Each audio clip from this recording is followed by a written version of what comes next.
করতে চায়, তাহলে কি আপনারা রাজনৈতিক ময়দানকে উত্তপ্ত করতে চান?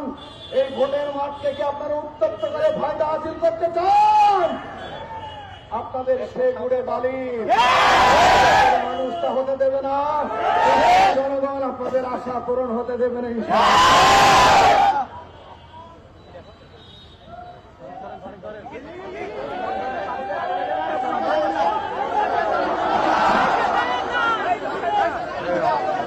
দর্শক এই মুহূর্তে দেখছি আমরা আসলে অনেক